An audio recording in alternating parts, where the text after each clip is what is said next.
এবারের বইমেলা অনেকটাই ক্রেতা শূন্য হয়ে পড়েছে। পাঠকরা বলছেন মেলায় প্রকাশিত বইয়ের সংখ্যা তুলনামূলক কম হলেও সেগুলো যথেষ্ট মানসম্মত।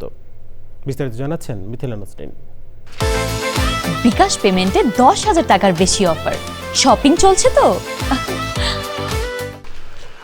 এবারের বইমেলার বাংলা একাডেমি এবং সোহরাওয়ার্দী উদ্যান দুই অংশেই ক্রেতাদের সমাগম একেবারেই কম।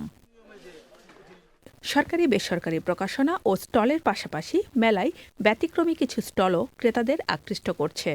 সমাজে যারা বিত্তবান আছেন তারা নিজ সন্তানের পাশাপাশি একটা নৈতিক সন্তান হিসেবে দায়িত্ব নেবেন। এই যে মোরাল প্যারেন্ট অর্থাৎ যারা বৃত্তি প্রদান করেন এবং মোরাল চাইল্ড অর্থাৎ যারা বৃত্তি পায়, এদের লিঙ্ক আপটা করিয়ে দিই। আগ্রহী ও সচেতন পাঠকরা তাদের পছন্দের বই সংগ্রহ করছেন।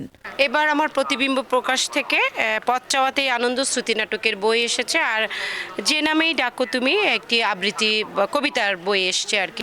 মানে বই পড়তে খুব পছন্দ করি, তো আজকেই আসা হলো, আর পরবর্তীতে আসতে পারবো নাকি জানি না। সেলফ হেল্প বই কেনা হয়, হিস্ট্রি, তারপর আরও অনেক ধরনের, আমি সব ধরনের বই পছন্দ করি আসলে।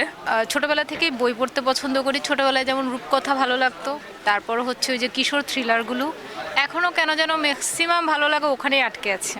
বইমেলা চলবে 15ই মার্চ পর্যন্ত।